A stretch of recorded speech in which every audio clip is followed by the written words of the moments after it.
ఎన్నికల ముందల హామీ ఇచ్చాం. ఇంట్లో ఎంతమంది బిడ్డలుంటే అంతమంది బిడ్డలు తల్లికి వందనం ఇస్తాన్నాం. ఇచ్చిన హామీ మనం నిలబెట్టుకున్నాం. మహిళలు ఉచితంగా బస్సులో ప్రయాణించి హక్కు కూడా కల్పిస్తాన్నాం. స్త్రీ శక్తి కింద అది కూడా అందించాం. మత్స్యకారులకి మత్స్యకారుల సేవలో వాళ్ళు కూడా వేత నిషేధం సమయంలో డబ్బులు ఇస్తున్నాం. ఇప్పుడు ఏకంగా మా చేనేత సోదరులకి ఆనాడు నేను యువగలంలో ఇచ్చిన హామీ నిలబెట్టుకుంటాం కూడా జరిగింది. హ్యాండ్లూమ్ ఉంటే 200 యూనిట్లు కరెంట్ ఉచితంగా, పవర్ లూమ్ ఉంటే 500 యూనిట్లు ఉచితంగా కరెంట్ కూడా మన ప్రభుత్వం అందజేస్తుంది.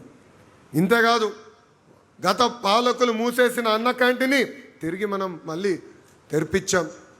ఇట్లా అనేక సంక్షేమ కార్యక్రమాలు మనం చేసాం. ఇంకో పక్కన భారతదేశ చరిత్రలో ఎప్పుడు లేని విధంగా 150 రోజుల్లోనే 16,000 డిఎస్సి పోస్టులు భర్తీ చేసిన ఘనతతో కూడా మన ఎన్డీఏ ప్రభుత్వం. ప్రతిపక్షంలో ఉన్నవారు 200 కేసులు వేశారు, ఏమవులా. 6,000 కానిస్టేబుల్ పోస్టులు భర్తీ చేశాం. ఇప్పుడు ఏకంగా ఉగాది నాడు 10,000 ప్రభుత్వ ఉద్యోగాలతో జాబ్ క్యాలెండర్ కూడా విడుదల చేసిన ఘనత మన ఎన్డీఏ ప్రభుత్వాన్ని. ఇవన్నీ చెప్పుకోవాల్సిన అవసరం ఉంది. ఆనాడు మన హామీ ఇచ్చాం, ఒకే రాష్ట్రం ఒకే రాజధాని కానీ అభివృద్ధి వికేంద్రీకరణ.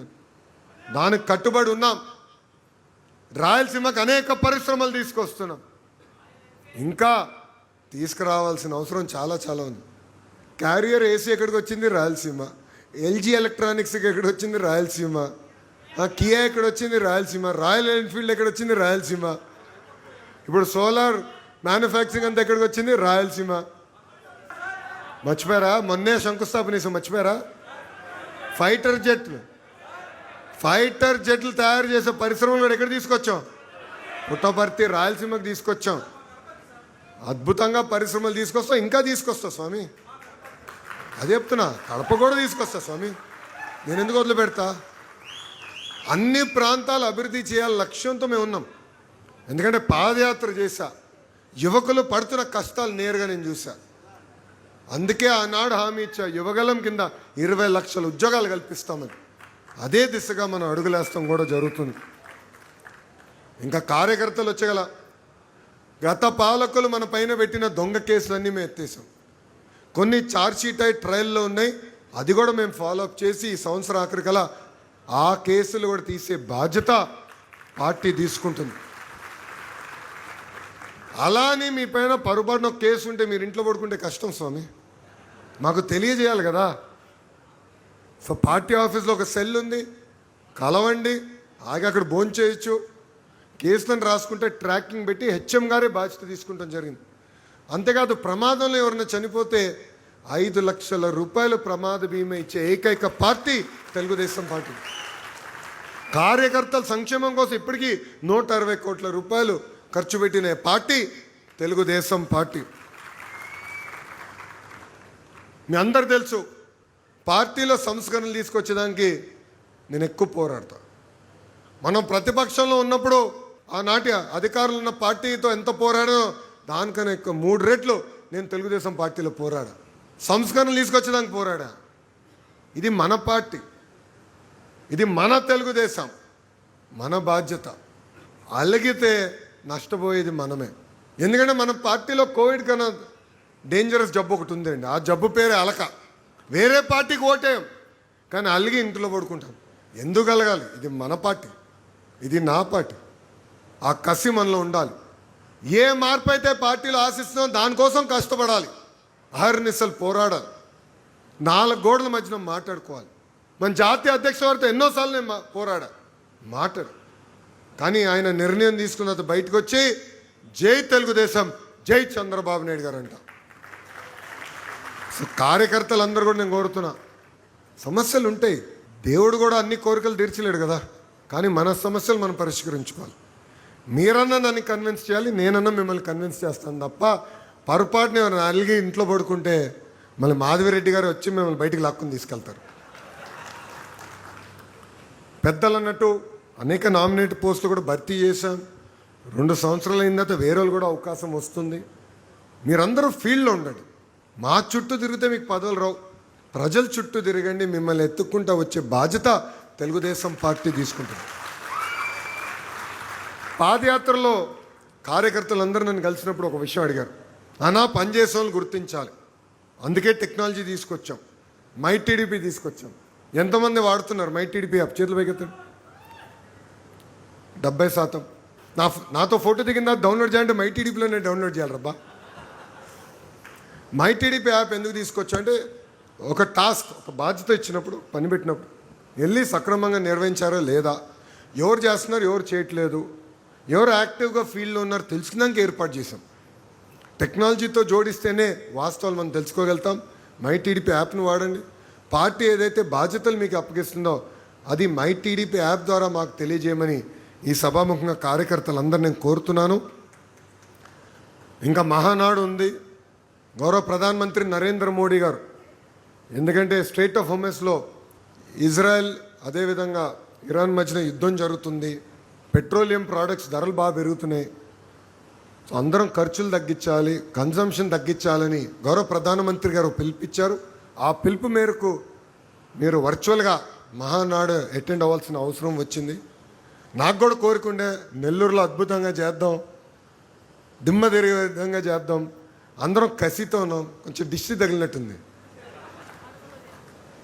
మా వేమిరెడ్డి ప్రభాకర్ రెడ్డి గారికి ఒకటే గొడవ, అందరు కళ్ళు పడినారు అబ్బాయి మా పైన, అందుకే చేయలేకపోతున్నాం అని. కానీ క్లస్టర్ ఇన్ఛార్జెస్ అందరూ ఒకసారి నుంచోండి. బాధ్యత మీ పైన ఉంది. ప్రతి క్లస్టర్లో ఏర్పాట్లు చేయాలి. క్లస్టర్ కింద ఉన్న కార్యకర్తలందరినీ, అదేవిధంగా కేఎస్ఎస్ని, నామినేటెడ్ పదవులు ఉన్న వారందరినీ క్లస్టర్ తీసుకొచ్చి పార్టీ ఏ కార్యక్రమం అయితే మహానాడు మనం వర్చువల్గా చేస్తున్నాం అది జయప్రదం చేసే బాధ్యత ఇక్కడున్న క్లస్టర్ ఇన్ఛార్జెస్ అందరి పైన ఉందని ఈ సభాముఖం నేను మిమ్మల్ని కోరటం కూడా జరుగుతుంది. దయచేసి కూర్చోండి. వైకాపాకి ముద్దుగా ఒక కొత్త పేరు పెట్టిన గొడ్డలి పార్టీ. జగన్ ఎందుకో కొంచెం ఫీల్ అయ్యాడు దానికి. ఆయన అడుగుతున్న రపరప అనింది ఎవరబ్బా? రపరప అని ఎందుకు భయపడుతున్నారా భయ్? ఆనాడే చెప్పా, సినిమా మీరు తీస్తే ఎండ్ కార్డ్ వేసే బాధ్యత మా పసుపు సైన్యాందని. అరే నిజంగానే జగన్మోహన్ రెడ్డి గారు యాక్టింగ్లోకి వస్తే భాస్కర్ అవార్డు వచ్చేస్తుందండి ఆయనకి. భాస్కర్ అవార్డు వచ్చేస్తుంది. ఎంత అద్భుతంగా నటిస్తాడంటే అసలు నాకే ఆశ్చర్యం వేస్తుంది. ఆ నటన చూస్తే నాకే ఆశ్చర్యం వేస్తుంది. ఎట్లుంటాడో మనం చూస్తున్నాం కదా. బయటేమో ముద్దలు పెడతాడు, లోపలేమో చిన్నాన్ని లేపేస్తాడు.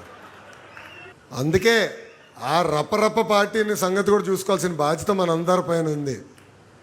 ఆ రపరపోలు చెప్తున్నా, అన్నీ చూస్తూ మేము ఊరుకోరా భయ్. మీరు రపరప అంటే మేము తగ్గుతాం అనుకుంటున్నావా? జగన్ గారిని చూసినా, వాళ్ళ తండ్రి గారిని కూడా చూసినా ఎవ్వడు మమ్మల్ని పీకలేకపోయాడు, మీరు ఒక లెక్కనా అని అంటున్నారు. జగన్మోహన్ రెడ్డి గారికి మంచి పేరు పెడుతున్నా, బెంతాహై. బెంతాహై 3 రోజులు బెంగళూరులో, 1 రోజు తాడేపల్లిలో, 3 రోజులు హైదరాబాద్లో. అందుకే ఆయన జగన్మోహన్ రెడ్డి అన్నది ఇక్కడి నుంచి బెంతాహై అన్న ముద్దుగా మీరు పిలవండి, బెంతాహై. ఇంకా మన నియోజకవర్గంలో ఒక లేడీ సింగం ఉంది. ఎవరు? మాధవిరెడ్డి గారు. కరెక్ట్గా 9 నెలల ముందలు వచ్చారు. 6 కష్టపడ్డారు, ప్రతి గడప దొక్కారు, ప్రజలు మనసు గెలుచుకున్నారు. గెలిచిన తర్వాత ఇంట్లో పడుకోలే, చంకలో ఫైల్స్ పెట్టుకొని నన్ను కలుస్తాం కానివ్వండి, ముఖ్యమంత్రి గారు కలుస్తాం కానివ్వండి, అంతెందుకు గౌరవ ఉప ముఖ్యమంత్రి గారిని కూడా కలిసి నియోజకవర్గానికి నిధులు రావాలన్నా, లేదంటే వాళ్ళ ద్వారా అంటే పవన్ అన్న ద్వారా టూరిజం మినిస్టర్ గారికి రికమెండేషన్ చేయించుకోవాలన్నా కూడా వదిలిపెట్టకుండా పనులు చేపించే శాసన సభ్యురాలు మాధవిరెడ్డి గారు. ఆమె పట్టుదలతో ఇప్పటికే 750 కోట్ల రూపాయలు విలువైన అభివృద్ధి కార్యక్రమాలకి మనం శ్రీకారం చుట్టాం. త్వరలో అనేక కార్యక్రమాలు కూడా మనం పనులు కూడా ప్రారంభించకపోతున్నాం. అందుకే ఇక్కడున్న నాయకులు కార్యకర్తలందరికీ పిలిపిస్తున్నాం, గ్రూప్ రాజకీయాలు దూరంగా ఉండండి.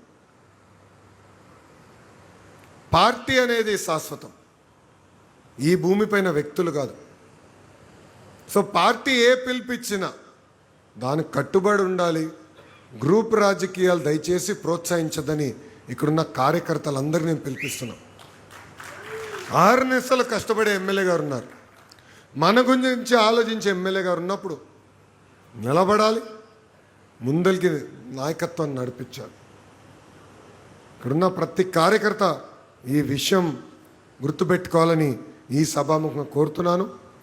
మేడం గారు కొన్ని కోరికలు కోరారు, నన్ను వదిలిపెట్టరు. మేడం గారు అర్బన్లో ఉన్న ప్రభుత్వ పాఠశాలలన్నీ మెరుగుపరచాలని మేడం గారు కోరారు. తప్పనిసరిగా ఆ బాధ్యత నేను స్వీకరిస్తున్నాను. ఇన్ఫ్రాస్ట్రక్చర్ మెరుగుపరచాలి. అందరూ చప్పట్లు కొట్టి ఇంటికి వెళ్తాం కాదు, పర్ఫార్మెన్స్ ఇంప్రూవ్ చేయాలబ్బా. మీరు చూసారా, మొన్న యాడ్ ఇచ్చా పేపర్లో, ప్రభుత్వ పాఠశాలలో అద్భుతంగా ఫలితాలు వచ్చిన పిల్లలు ఫోటోలు పెట్టి యాడ్లు ఇచ్చినాం. ఆంధ్ర రాష్ట్ర చరిత్రలో మొదటిసారి అది. కానీ నేను అక్కడితో సంతోషం పడలా. నిన్న మొత్తం డిఓలో ఏపీసీలతో నేను రివ్యూ చేశా. 78% పాస్ రేట్ వచ్చింది. అందరు టార్గెట్ ఇచ్చే కనీసం వచ్చే ఎగ్జామినేషన్లో 90% తీసుకెళ్లే బాధ్యత మనందరిపైన ఉంది, ప్రత్యేకంగా శాసన సభ్యురాలపైన ఉంది. సో మేడం గారు పిలిపిస్తున్న మౌలిక సదుపాయాలు కల్పించే బాధ్యత నాది, రిజల్ట్స్ చూపించే బాధ్యత మీది.